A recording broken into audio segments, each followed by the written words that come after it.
이 문제에 대해서 가르치고 공부도 하려고 하고 있는 김보경이라고 합니다.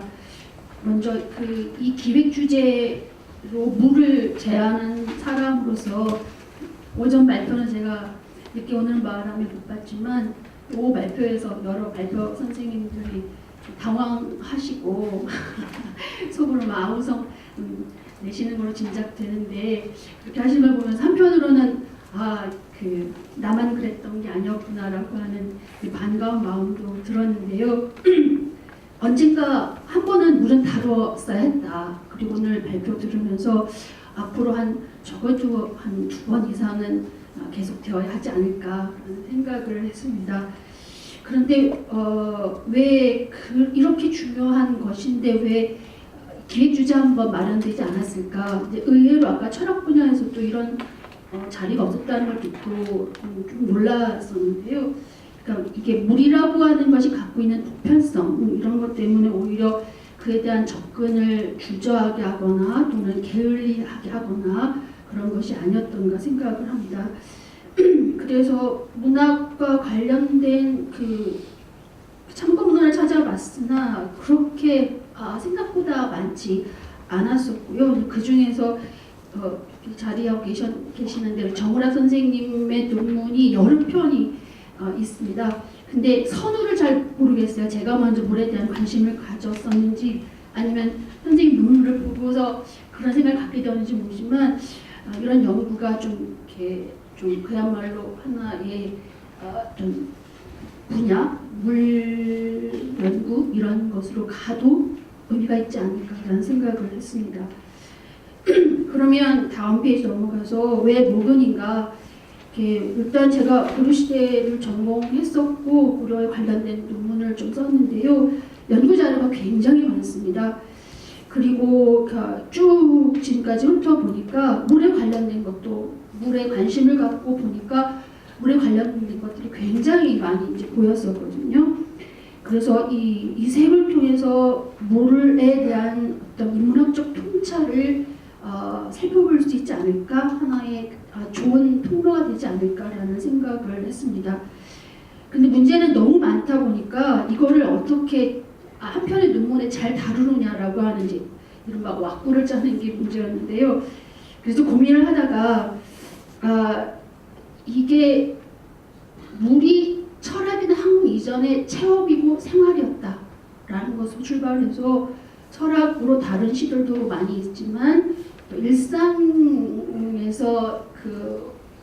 살면서 썼던 그런 시들을 주로 보자라고 하는 것을 착안을 가졌고, 그다음에 물을 3가지 종류로 나눴습니다. 하나가 이제 일단 강, 그다음에 또 하나가 많이 안 다루셨던 것 같은데 비, 그다음에 3번째가 이제 우물 또는 샘입니다. 이게 워낙 작품이 많기 때문에 이색 작품을 조금씩 다 보신 분들로서는 내가 본 작품을 왜 안 다루지라는 생각을 하실 수도 있겠으나 전체적인 저희 방향에 대해서 양해를 해주시면 좋겠습니다. 그래서 학문과 철학 이전의 이 이색의 물 체험에 대해서 2-1에서 살펴본 거고요.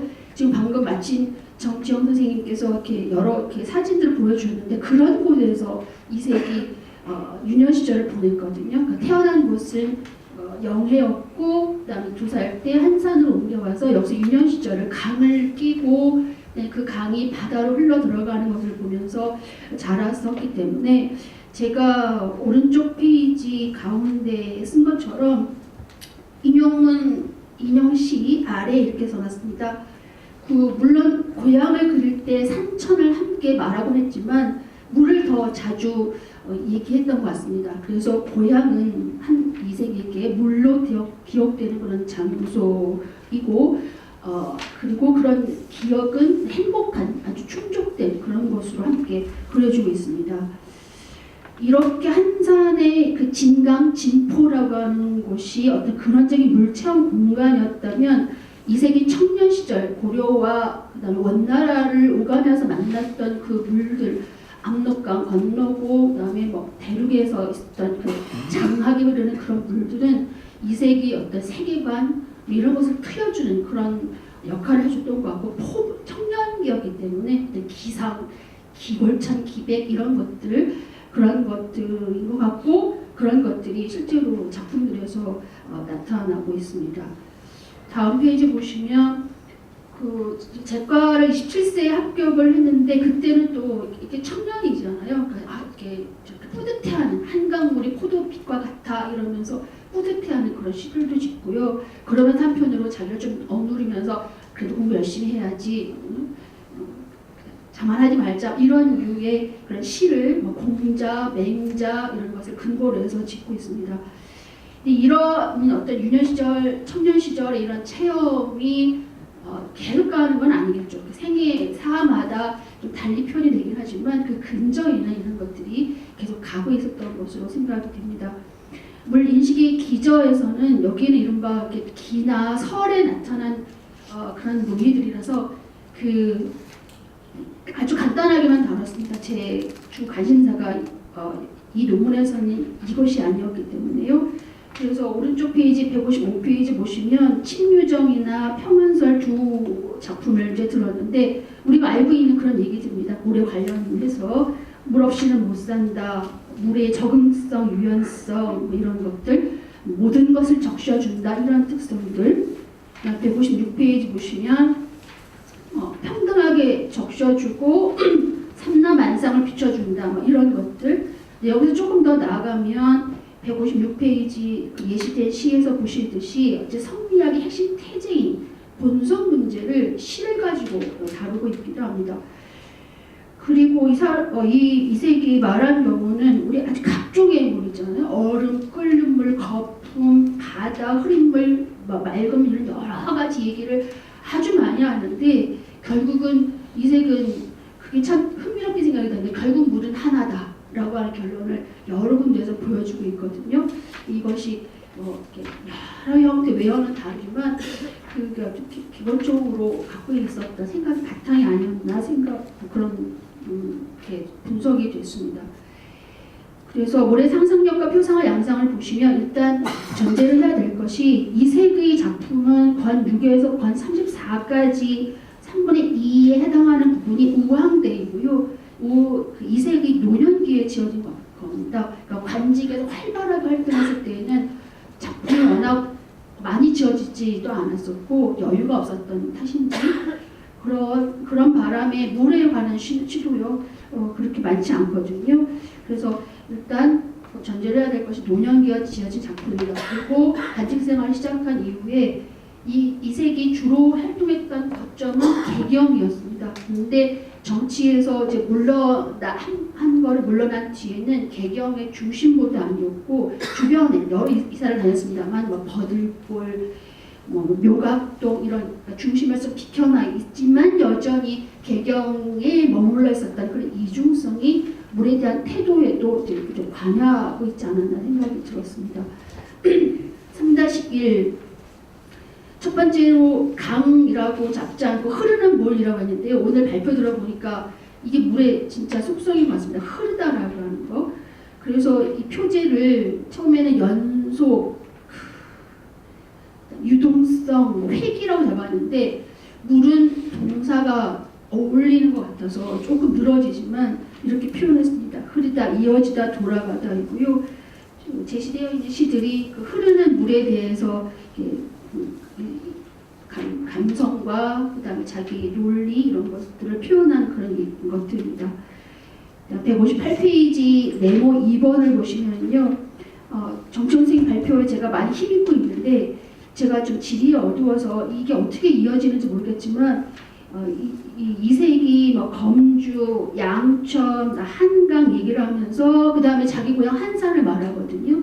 그리고 거기에 실제로 조언에 관련된 고려시대 책을 보니까 배들이 왔다 갔다 하면서 물자를 수송하고 그래서 이걸 이세기 과장인지는 모르겠으나 천천히 배가 노젓는 소리가 들린다. 그리고 거기에서 막 잡아 올린 고기를 헤쳐가지고 그 얇은 파와 같이 먹었다. 이런 정말 생생한 시를 짓고 해서 있는데 여기서 말하고 싶어 했던 거는 강은 흐르는 거고 이어지는 것이다. 여러 개의 공간을 이어서 달리는 그런 물을 이색이 경험을 했고 당시에 특히 조울의 발달 이런 것들이 그런 상상력에 또 한몫을 하고 있다는 생각이 들었고요.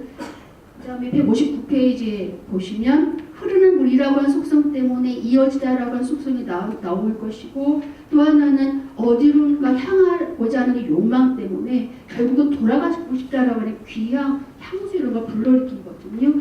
그가 돌아오고 싶어 하는 그 장소는 원초적으로는 진강, 진포인데 거기로 돌아갈 수 없는 상황이었기 때문에 대체지로서 마음에 두었던 것이 아까 보셨던 여강 지역이었습니다. 여강에 일단 친구들도 많이 살았고, 그러니까 아주 격리된 그런 곳이 아니라 농사도 짓고 친구도 있고 아름답고 나의 귀거래지로는 아주 적합한 그런 곳이었거든요. 그래서 거기에서 이루어진 문학들이 많습니다. 이건 이미 최대한 선생님이 연구를 하셨기 때문에 제가 따로 이렇게 많이 다루진 않았습니다. 그래서 161페이지 보시면요, 이거는 꼭 말씀드리고 싶었던 것이 뭐냐면, 이게 공간적으로 물이 이어지는가 하면은 그 물을 보면서 이색이 자기 자손들, 나 이렇게 고향에 돌아가서 무의 바람을 쐬고 싶고 내 자손들도 생각하고, 그래서 이게 물의 상상력이 공간뿐만 아니라 시간으로도 펼쳐지는 것 같은 이런 것이 좀 주목이 되어야 되지 않을까. 이색이 물의 상상력, 이색이 시향을 말할 때 그런 점에서 그 세 번째 시를 들었고, 예컨대 이런 건 아름답지 않습니까? 봄바람이 나의 숲에 불어오면 나의 가지에선 꽃봉오리 터지고, 봄바람이 나의 못에 불어오면 나의 물가인 잔물결이 넘실대고, 뭐 이런 시들요. 이게 제가 현재로 임시로 이루어져서 물의 시야를 보여주는 것이 아닐까라는 생각이 드는 부분이었고요. 그다음에 내리는 물은 이게 노년기에 지어졌기 때문에 이 내리는 물에 대해서 이게 많이 체험을 했던 것 같습니다. 이 양반이 어떤 연구에 의하면 하루에 평균 2.5편씩 실어서 마치 SNS에 비가 와, 오늘은 차 한잔 하고 싶어 막 이렇게 글을 올리듯이 아주 하루에도 몇 편씩 글을 썼고요. 그래서 다음 162페이지에 보시면은 뭐 이런 시가 계속 제목이 이어집니다. 가랑 비가 내려 오려다가 말았어, 언제 오려나 이불이 젖었어, 이런 시들이 아주 연속해서 나오거든요. 이 제목만 봐도 이게 정말 이제 물이 흐른 것 같은, 비에 축축이 젖은 것 같은 그런 느낌을 줍니다. 그래서 그런 일상에서 젖은 그런 나온 시들인데, 밥을 먹고 배불렀으니 시나 읊지 뭐 이러면서 사색하는 것보다 이런 즉석에서 지은 시들이 더 나은 것 같다, 이런 아주 정말 아무것도 아닌 것처럼 보이는, 그러나 이게 아주 일상의 가치를 담고 있는 그런 시들을 지었고요. 교유한 시도 있고요. 163페이지 오시면 이게 그래서 제가 제목을 비의 다면성과 다성성이라고 했는데, 여러 가지 상상력을 막 이어서 펼쳐주거든요. 일상에서 하는 것도 있지만, 또 하나는 비라고 하는 속성이 하강하는 물이기 때문에 만물을 가라앉혀주는 그런 기능을 하는 것 같습니다. 가라앉혀주고, 비가 갖고 있는 물의 기본적인 그 맑음도 있고요, 씻어주는 것도 있고요. 그런 것을 볼 때, 하늘에서 내리는 비를 볼 때 거꾸로 거슬러 올라가서 하늘을 생각하는 건 아주 자연스러운 그런 발상인 것 같습니다. 164페이지에 그런 얘기를 썼습니다. 하늘로부터 하늘을 다시 한번 생각해 보는 거고, 그다음에 아까 줄라로 설명하시면서 그런 얘기 하셨는데, 아주 작은 물방울, 이게 뭐냐면 처마 끝에 떨어지는 그 물 한 방울이지만 그걸 통해서 이 우주를 보고 있는 그런 장면이 164페이지 인용한 시에서 보이고 있습니다. 그리고 이런 비가 또 한편으로 이제 상상력을 끌어가주는 부분이 어디냐면, 그러니까 민생과 관련된 것이기 때문에 사회, 국가, 역사까지는 좀 그렇지만 도탄에 빠진 민생을 어떻게 구제할 것이며, 왜 이제까지 비에만 의존해서 농사를 지었으며 막 이런 식의 아주 이렇게 전반적인 사회시는 아닙니다만 비와 관련된 이런 의식들도 보입니다. 네, 넘어가겠습니다. 그 다음 166페이지에 보시면 지금까지 굉장히 비의 순한 면, 긍정적인 면만 이렇게 그린 것 같은데, 그렇지 않고요. 이게 아주 폭풍우 같은 거는 성을 무너뜨리고 나무를 뽑아 넘어뜨릴만 하다라고 아주 난폭한 물의 이미지 그런 것들도 나오고 있거든요. 그러니까 이게 물의 기본 성격은 아니지만 물이 이렇게도 네, 순간적이라고 할지 돌발적인 그런 성격 이런 것들도 포착이 되고 있습니다. 세 번째는 비추는 물이라고 했는데 제가 목차에는 우물이라고 해놓고 여기 샘이라고 했는데요. 그렇게 멀지는 않은 것 같습니다. 그리고 표제의 제목을 나와 하늘의 대면이라고 했는데요. 앞에 강과 비가 기본적으로 수평과 수직이라고 하는 방향의 차이이지만 움직임이 기본인 반면에 비추는 물은 움직임을 멈춘 물, 고요한 물인 것 같고요. 그래서 이 시들은 앞에 것들보다 많지는 않지만 의미가 있는 것으로 생각이 됩니다. 그래서 오른쪽 167페이지 보시면 이런 얘기가 몇 차례 나오거든요. 그러니까 돛 달고 바다 건너는 게 어째 나이 일이겠는가. 이렇게 젊었을 때는 막 바다 건너고 막 으쓱해하는 그런 마음도 있었을 것 같은데 그리고 곧잘 바다를 좀 구경을 했던 것 같습니다. 영해가 외가이기 때문에. 근데 바다 에 대해서 그래서 내가 세상을 한번 건져보겠어 라고 하는 것보다 노년기 작품이어서 그런지 그것보다 낚시터에 가거나 아니면 이제 우물을 쳐다보거나 그런 자아들이 훨씬 더 많이 발견이 되거든요. 그리고 이게 우물이라고 하는 것이 역시 생활과 관련된 거잖아요. 성찰의 거울 이전에 167페이지 가운데 시가 그런 건데요. 그 심화표면 마치 소품과 같습니다. 뭐 우물을 짓느라 계집 중에 우물을 길러 가느라고 문밖에 길이 낮다라고 해서 액자에 걸어놨으면 좋을 법한 그런 그림인 줄 알았는데 거기 주석이 달려 있습니다. 이거는 생활의 어려움을 말하는 거야. 그러니까 우물이라고 하는 것이 이 세계 때는 그냥 자기 아주 엄살할 때 있었겠지만 그렇게 아주 싹 부유하지 않은 그런 생활의 모습을 보여주는 것 같습니다. 그래서 그런 우물을 길어온 물을 마시고 차를 끓이고 또는 손자들 목욕시키면서 그래 인간의 본성을 깨끗이 닦아야 돼 이런 얘기도 하고요. 그리고 168페이지에 보시면 그 우물이 움직임을 멈춘 물이기 때문에 자기를 이제 반추하고 조명을 하는 거죠. 그리고 또 하나는 자기만 비추어보는 것일 뿐만 아니라 거기에 우주 삼라만상이 다 비추어 있다. 그래서 이 물은 자기를 비추어보는 그 성찰적 자아일 뿐만 아니라 거기에 만물을 우주를 조응하는 물이어서 그거를 통해서 나와 우주가 대면하는 그런 물이 되기도 하다. 그리고 이 고정이라고 하는 것을 일방촌이라고 많이 표현하는데 한치되는 그 마음과 고정, 우물이라고 하는 것이 형태나 그런 어떤 속성이 굉장히 유사하고 적절하지 않을까. 마음을 이렇게 고정에 비유하는 거요. 그런 생각을 했습니다. 그리고 쭉 넘어가세요. 170페이지 보시면 이게 우물의 형태가 여러 가지로 이렇게 변형이 되어 나타나고 있는데 뭐 석지조라든지 또는 우물은 아니지만 강도 흐름을 멈추고 잔잔하면 우주가 비쳐 보이고 그것 또한 큰 우물이 될 수 있지 않을까. 그러니까 우리가 흔히 보는 그런 우물이 그 지구의 가장 또렷하고 작은 눈동자로 한다면 흐름을 멈춘 강은 우주의 또 큰 눈동자가 있지 않을까. 그렇게 합니다. 그래서 이거는 이세기 이어서 말하기를 이 강은 잔잔해서 고요한 마음과 같고 이리저리 동요하지 않고 거센 바람이 불어오더라도 갑자기 우동치지 않고 물결이 서서히 움직인다라는 시를 했습니다. 마지막 정리화까지는 이따가 우리 지리자 선생님께서 해주시기 때문에 제가 다른 것은 건드리지 않겠지만 요건 하나만요. 물의 상상력과 일상의 시각화. 그래서 이 색을 말할 수 있는 방법이 굉장히 많겠습니다만 제가 이렇게 한번 일별이나마 돌아본 그 과정에 의하면 물의 상상력, 일상의 시각화라고 하는 것의 그 가능성 이런 것이 좀 있지 않을까라는 생각을 했고 이따가 토론자 선생님께서 좋은 말씀 주시면 감사하겠습니다. 네, 고맙습니다.